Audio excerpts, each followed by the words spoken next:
War has a way of stripping things down to the essentials. Food, sleep, and the occasional scrap of quiet were luxuries I'd learned not to take for granted. On Tarsus V, humanity's shared outpost with the Xylarians, the basics mattered most. It wasn't much to look at: sterile corridors, endless gray walls, and the constant hum of machinery. Still, it was better than being out in the wastelands, where razor winds and acidic rain carved the landscape into jagged ruins. I had one thing on my mind as I walked into the mess hall that evening: sit down, eat my ration pack, and disappear into the closest thing to relaxation this place offered. The mess hall was a patchwork of humanity and alien life. Soldiers from Earth sat elbow to elbow with Xylarians and a handful of other coalition species, their conversations weaving into a low buzz of shared exhaustion. The Xylarians, for their part, were predictably quiet, sitting with that eerie stillness that always unnerved me. Sarah Lee, though, wasn't seated. She was standing right in front of the chair I'd been making a beeline for. Her silver-tinted skin shimmered faintly under the overhead lights, the glow subtle but unmistakable. She looked at me as I approached, her emerald eyes narrowing slightly, her arms folded across her chest. I slowed down, unsure what to make of her expression.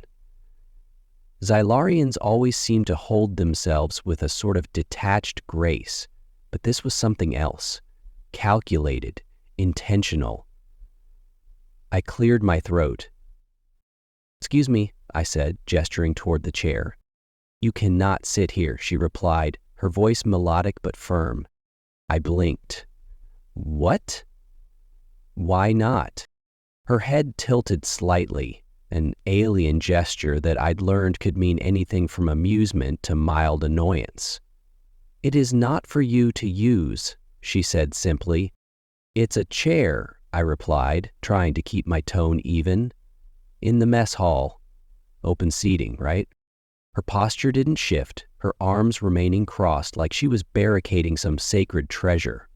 The room had grown quieter, or maybe I was just hyper-aware of the eyes on us.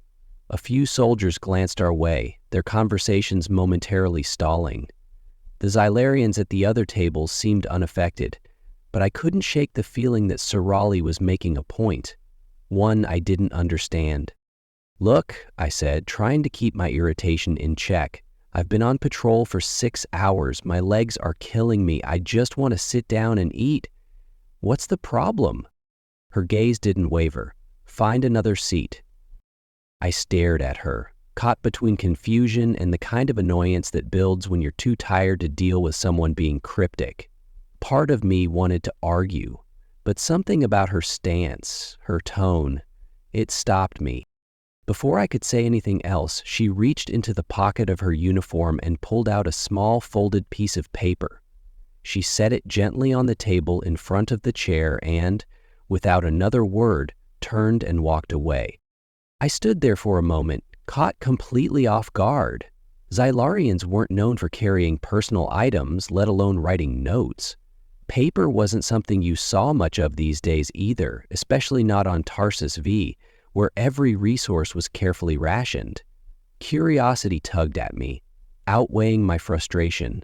I leaned over, picking up the note, and unfolded it.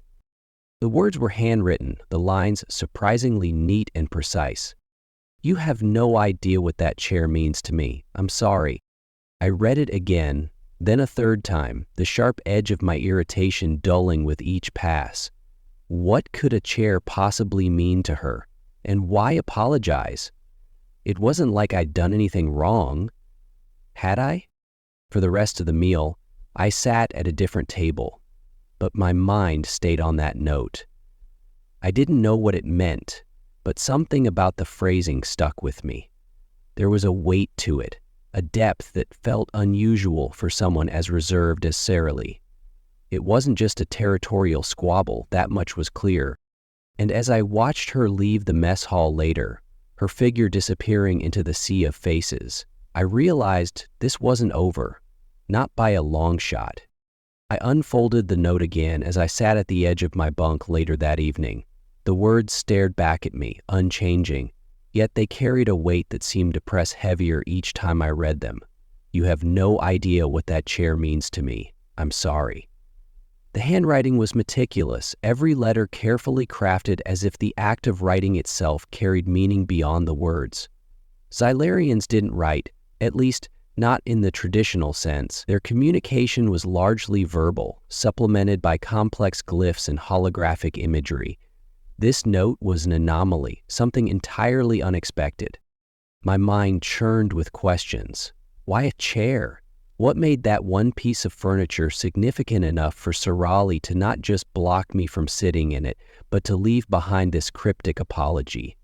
Xylarians weren't known for sentimentality. They were logical, efficient, and deliberate in their actions. Yet this felt personal. I tossed the note onto the small table beside my bed and leaned back against the wall. My quarters were sparse like everyone else's. A narrow bunk, a storage locker, and a flimsy desk. Comfort wasn't exactly a priority on Tarsus V. The hum of the station's ventilation system filled the silence, a dull reminder of the endless machinery that kept us alive in the inhospitable environment outside. I couldn't stop thinking about the look on Serali's face. Xylarians weren't easy to read, but there had been something in her eyes. A flicker of emotion that didn't quite fit with her usual composed demeanor. Frustration? Sadness? Maybe both. Whatever it was, it had been strong enough for her to go out of her way to ensure I didn't sit in that chair.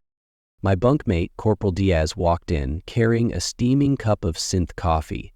He raised an eyebrow when he saw me sitting there, staring at the note like it might spontaneously offer me an explanation. "What's that?" he asked, nodding toward the paper. "A note," I replied, not looking up. "No kidding," Diaz said with a smirk, setting his cup down on the desk. "From who?" "Serali," I said, watching his expression shift from amusement to surprise. "The Xylarian lieutenant?" he asked, his tone laced with disbelief. "She gave you a note? What, did you piss her off or something?" "Not exactly," I muttered. "It's about a chair." Diaz blinked. "A chair?" I sighed, leaning forward and running a hand through my hair. "Yeah, a chair, in the mess hall. I tried to sit in it, and she blocked me. Left this note instead." Diaz picked up the paper, his eyes scanning the words. He let out a low whistle. "Huh, that's weird. Xylarians don't usually do this kind of thing. You sure you didn't step on some cultural landmine?" "I don't think so," I said. "I didn't even know they cared about furniture. It's just a chair." "Maybe to you," Diaz said, handing the note back, "but to her? Sounds like it's more than that." His words stuck with me. Maybe it was more than just a chair.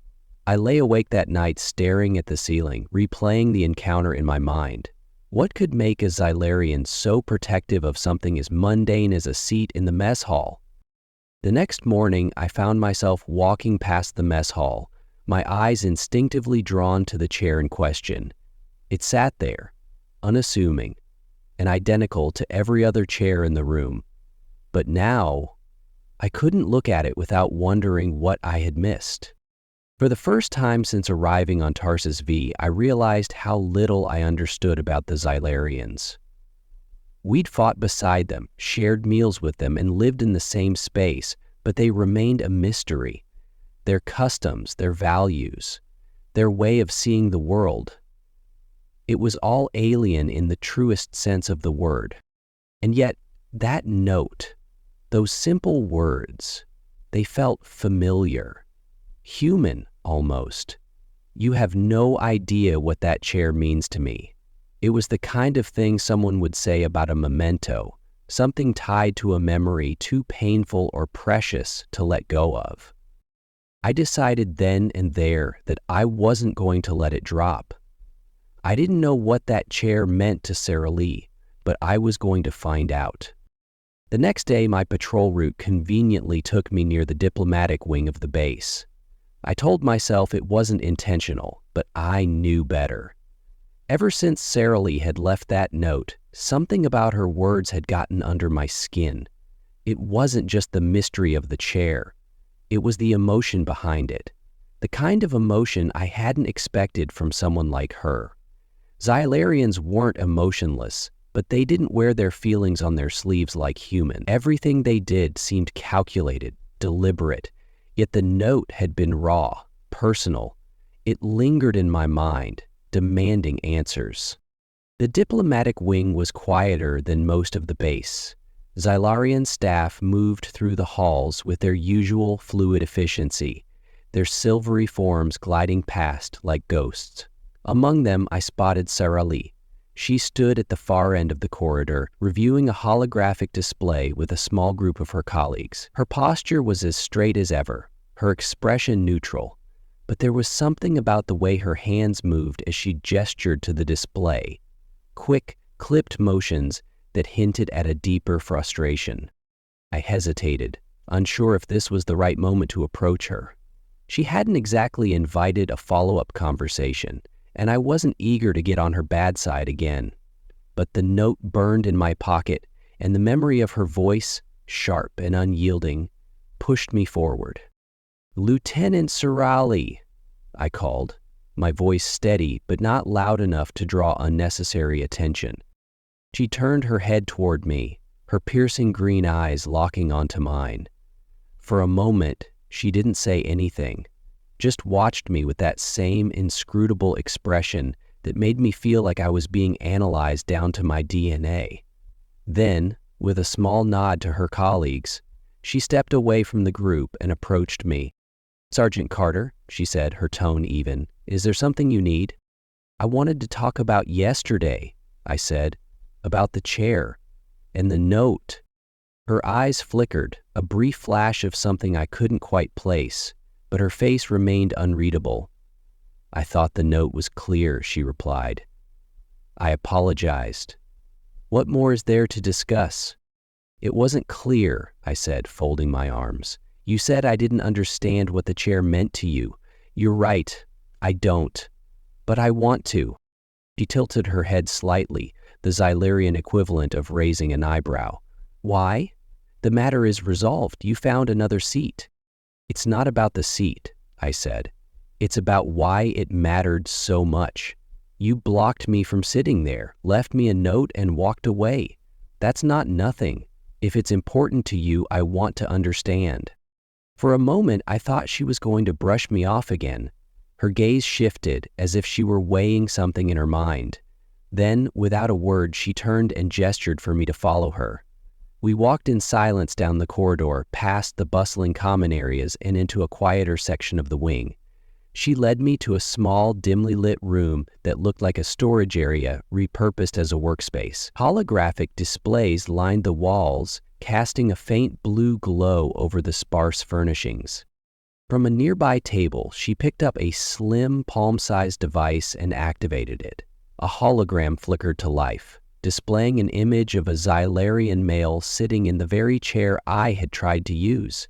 His posture was relaxed, his expression warm.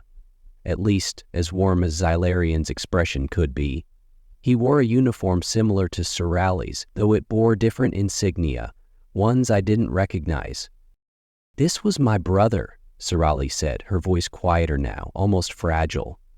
"His name was Kareth. He was an officer in the Xylarian fleet, stationed here during the First Krathix War." I stared at the hologram, suddenly feeling like I'd walked into something much bigger than I'd anticipated. "Your brother?" I echoed. He served here?" "He did more than serve," she said, her voice growing firmer. "He gave his life to protect this base. When the Krathix forces breached the outer defenses, Kareth and his team held the line long enough for reinforcements to arrive. If they hadn't, this outpost would have fallen. Thousands of lives would have been lost." I swallowed hard, the weight of her words sinking in. "And the chair, it was his?" She nodded, her gaze fixed on the hologram. "It was where he always sat during his off-duty hours. It's one of the few things left of him. To you, it's just a chair. To me, it's a reminder of who he was, his courage, his sacrifice. It's a piece of him I can still hold on to." I didn't know what to say. The chair I'd dismissed as unimportant was, to her, a sacred connection to someone she'd lost. My frustration from the mess hall felt small and petty in comparison. "I didn't know," I said quietly. "I'm sorry." "No, you didn't know," she replied, her voice soft but resolute. "But now you do." The weight of Sorali's words stayed with me long after I'd left her makeshift memorial. I replayed her story in my mind, picturing her brother's face from the hologram. His posture had been relaxed, his expression calm, and yet I could sense the same resolute spirit that Sorali carried. It was strange to think of someone as rigid and composed as Sorali having a sibling who seemed so human in a way. But then again, maybe I had underestimated her, underestimated all Xylarians. The mess hall felt different the next time I walked in. The usual buzz of conversation and clatter of utensils filled the air, but my eyes went straight to the chair. It was still there, untouched, its surface gleaming faintly under the overhead lights. I felt a pang of guilt just looking at it. I had been ready to sit down and claim it without a second thought, completely unaware of the history it carried. I sat at a different table, but my gaze kept drifting back. It wasn't just a chair anymore. It was a symbol, a piece of someone who had given everything to protect this place. And the fact that Sorali had left it there, unprotected save for her quiet determination, spoke volumes. She wasn't clinging to it in the way humans might cling to keepsakes. For her, it wasn't just about holding on, it was about remembering. Diaz plopped his tray down across from me, jolting me out of my thoughts. "You okay, Carter?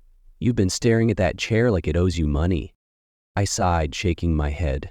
"It's not just a chair." "Oh, we're back to that again?" he asked, shoving a forkful of something unidentifiable into his mouth. "What's the deal then?" I hesitated, unsure how much to share. Sorali's story felt personal, almost sacred, and I didn't want to reduce it to idle gossip. But Diaz had been curious, and maybe he'd understand. "It belonged to her brother," I said finally. "He was stationed here during the First Graphics War, died defending the base." Diaz chewing slowed, his usual smirk fading. "Damn," he muttered. "I didn't know." "Neither did I admitted, until she told me.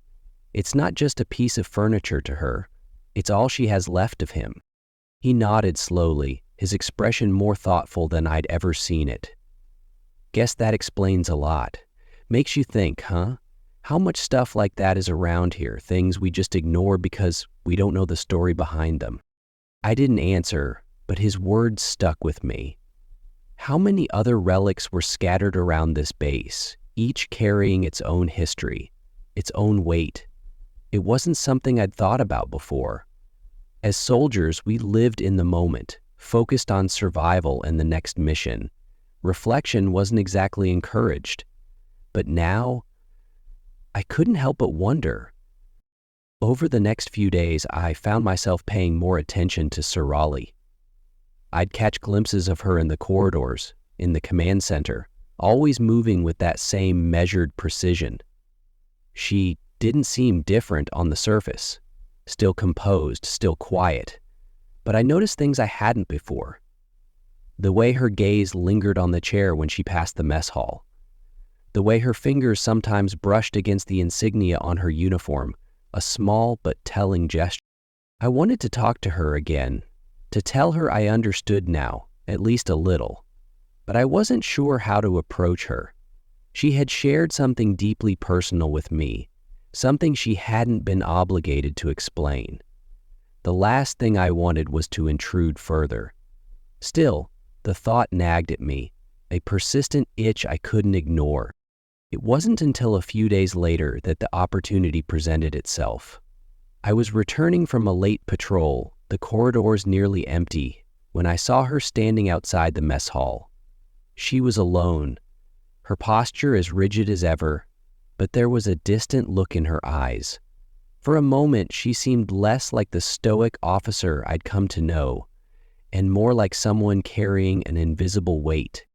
I hesitated, then took a deep breath and approached. "Serwali," I said softly, not wanting to startle her.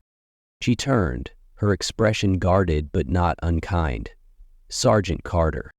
"I just wanted to say thank you," I said, "for telling me about your brother. I know that couldn't have been easy." Her gaze softened, just a fraction. "It was necessary. You needed to understand."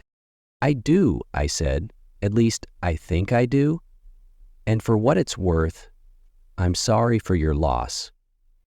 She studied me for a long moment, her green eyes searching mine.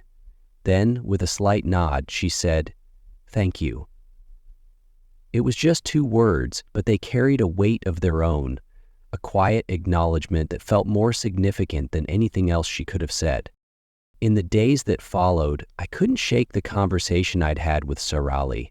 It wasn't just her story that lingered, though that was a big part of it. It was the way she carried herself, the quiet strength she exuded, even when revealing something so personal. Her brother's chair wasn't just a relic of loss. It was a testament to resilience, a symbol of sacrifice that demanded respect. And now, knowing what it meant to her, I couldn't walk past it without feeling its weight. One afternoon, as I was finishing up a patrol, I found myself wandering into the mess hall again. It was relatively quiet, the usual hustle subdued during the off hours. There was a strange stillness to the room, and for a moment I stood there, just staring at the chair. It sat empty, like it always did, as though its mere presence set it apart from the rest. People seemed to instinctively avoid it, though whether that was out of respect for Serwali or just an unspoken sense of unease, I couldn't say. Before I could overthink it, I made my way to the chair. I didn't sit in it. That felt wrong, almost sacrilegious, but I crouched next to it, studying it closely. It looked ordinary enough. The same metal frame, the same slightly worn seat as every other chair in the hall, and yet, knowing what I did, it felt different. I imagined Kareth sitting there, maybe laughing with his comrades or discussing battle plans, unaware that this simple chair would one day become a monument. "Carter." The voice behind me startled me, and I turned to see Serwali standing in the doorway. Her expression was unreadable, but there was something in her eyes, a flicker of curiosity, perhaps, that made me think she wasn't entirely surprised to find me here. "I wasn't going to sit," I said quickly, standing up and stepping back from the chair. I don't know, I was trying to understand, I guess." She tilted her head slightly, her gaze shifting to the chair. For a long moment, she didn't say anything, and I wondered if I'd crossed a line, but then, to my surprise, she stepped closer, her hands clasped behind her back, as she regarded the chair with a kind of quiet reverence. "Kareth used to sit here after every mission," she said softly, her voice almost lost in the empty hall. "It didn't matter how long the day had been or how many lives were at stake. He'd sit here, and for a little while, he'd let himself be at peace." I nodded, unsure of what to say. It was strange, hearing her talk about peace in a place like this, a military outpost where every moment was defined by duty and survival. But I understood what she meant. We all had our ways of finding balance, even in the chaos. "He sounds like he was a good man," I said finally. "He was," she replied, her voice steady but tinged with something deeper, "better than I ever gave him credit for when he was alive. We argued a lot, especially when he volunteered for this post. I told him he was reckless, that he was putting himself in unnecessary danger, but he believed in the mission. He believed in protecting others, no matter the cost." Her words hung in the air, heavy with regret and admiration. I could hear the unspoken, "I should have told him," in every syllable, and it made my chest ache.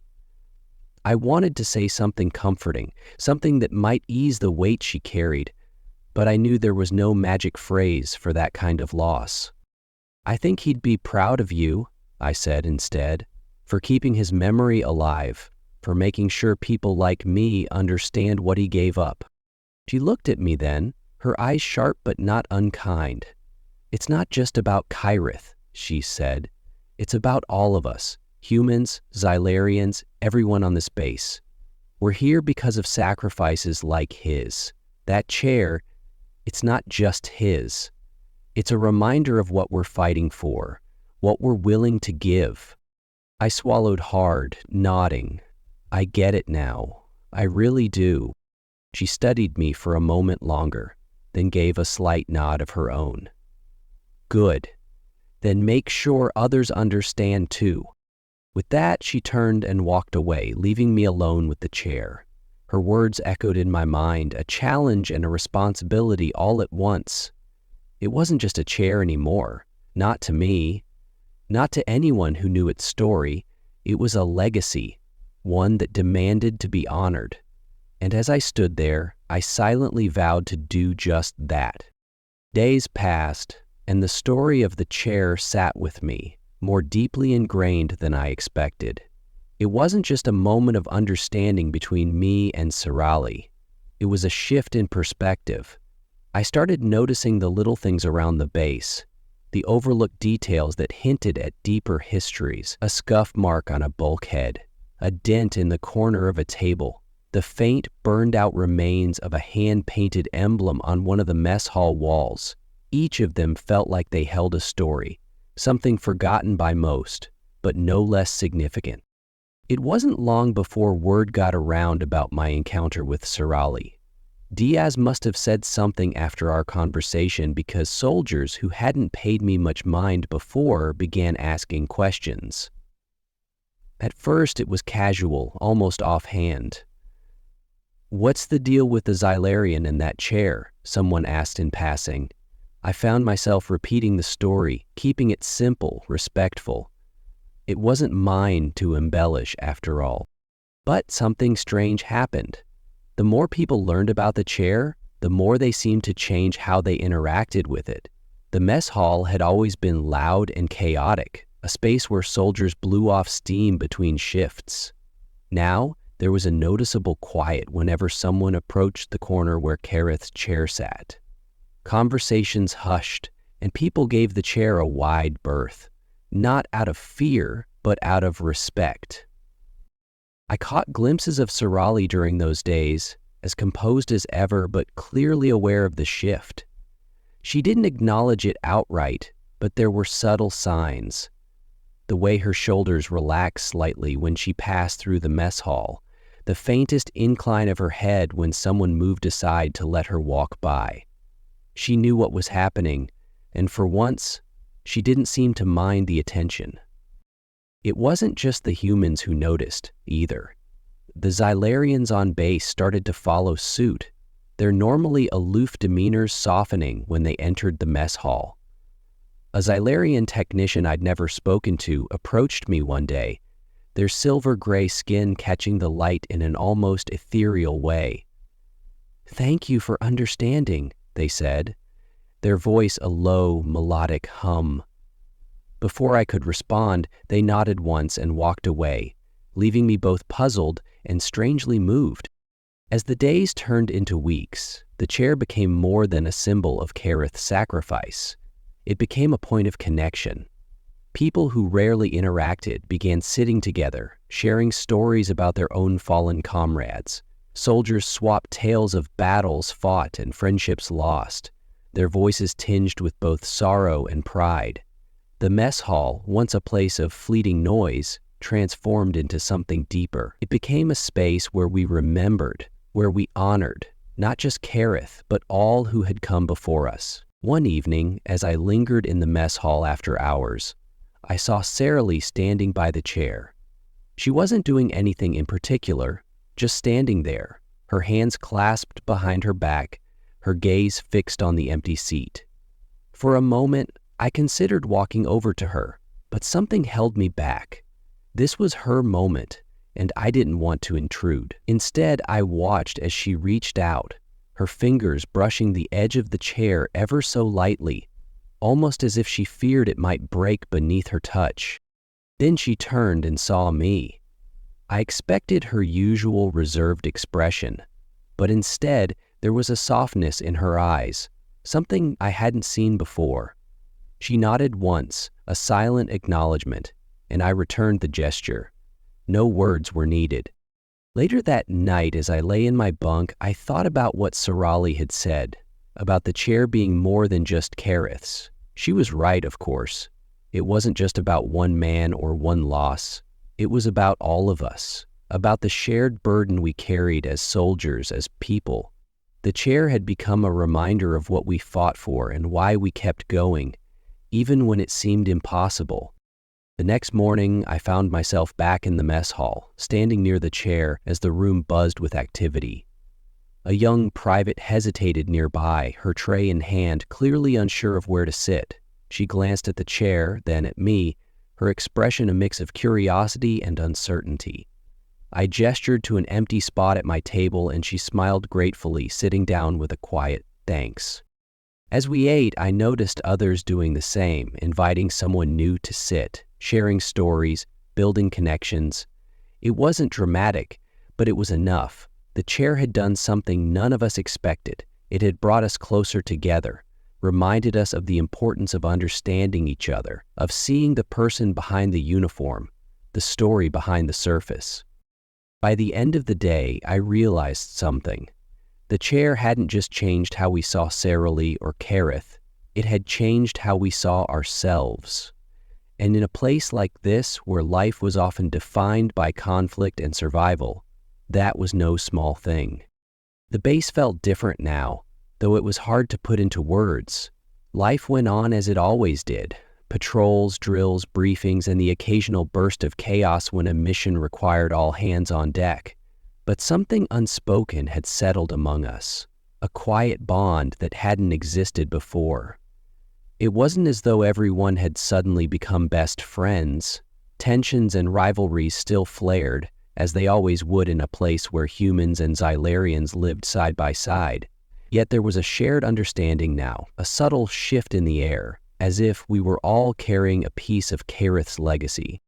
The chair remained untouched, its presence an unspoken rule. No one needed to enforce it, and no one dared to challenge it. Even newcomers, fresh off transports and unaware of the history behind it, seemed to sense there was something sacred about that corner of the mess hall. If they asked about it, someone would tell them the story, usually in hushed tones, as though speaking too loudly might break the spell.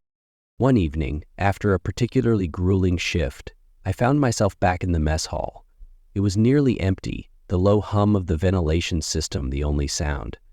I didn't plan to stay long, just grab a quick meal and head to bed. But as I approached the tables, I noticed Sarali sitting by the chair. It wasn't her usual rigid stance, the one that made her seem untouchable. She was leaning forward slightly, her hands folded on the table, her gaze fixed on something I couldn't see. For a moment, I hesitated. This was her space, her time, and I wasn't sure if I was welcome. But then she looked up and met my eyes, and to my surprise, she gestured for me to join her. I walked over slowly, unsure of what to say, but she spoke first. "We would have liked you," she said quietly, her voice softer than I'd ever heard it. "Kareth, I mean. You remind me of him in some ways." I blinked, caught off guard. "I'm not sure I'm worthy of that comparison." She smiled faintly, the expression so rare it felt like a gift. "You are." He had a way of bringing people together, of seeing beyond differences. It's not an easy thing to do, especially here. I sat down across from her, the chair between us like a bridge. "You don't talk about him much, do you?" "No," she admitted. "It's easier to keep it inside, to carry it alone. But lately, I've realized that doesn't honor him. He wouldn't want to be forgotten, and he wouldn't want me to shut everyone out." I nodded, letting her words settle. "You're right. And you haven't let him be forgotten?" "Not by a long shot." We sat in silence for a while, the kind that felt comfortable, even meaningful. I thought about everything that had happened since that first day, when I'd nearly sat in the chair without a second thought. It was strange to think about how much had changed since then, how something so simple, a chair, had reshaped my perspective and, in some ways, reshaped the entire base. Finally, Sirali spoke again. "I'm leaving soon." The words hit me harder than I expected. "What? Why?" "My deployment here is over," she said, her tone even, though I could sense the undercurrent of emotion beneath it. "I've been reassigned to another station. It's time." I stared at her, struggling to process the news. It made sense, of course. Soldiers rotated out all the time, but the idea of her leaving felt wrong, like something vital was being taken from the base. "What about the chair?" I asked. Her eyes softened, and she looked at it, her gaze lingering. "It'll stay. It doesn't belong to me. It belongs to all of us now." I swallowed hard, nodding. "We'll take care of it, I promise." "I know you will," she said. "That's why I can leave. Because I know Kyrith's memory is safe here." The next morning, Sarah Lee was gone. She left quietly, without ceremony, just as I imagined she would. But she didn't leave entirely empty-handed. Later, I found out she had taken Kyrith's hologram with her. It felt fitting, something personal to carry with her, while the chair remained for the rest of us. Life on the base returned to its usual rhythm, but the chair never lost its significance. It became a touchstone, a reminder of everything we were fighting for. People still avoided sitting in it, but they gathered around it often, telling stories, sharing laughs, and sometimes just sitting in quiet reflection. It wasn't just Kyrith's chair anymore. It was all of ours, a symbol of unity, sacrifice, and memory. And every time I saw it, I thought of Sirali. I thought of her strength, her vulnerability, and the quiet courage it took to share her brother's story with me. She had left an indelible mark on all of us. And even though she was gone, her presence lingered, woven into the fabric of the base. Kyrith's chair would remain. It would endure, just as we all did, carrying the weight of history and the hope of the future. And in some small way, I hoped that was enough.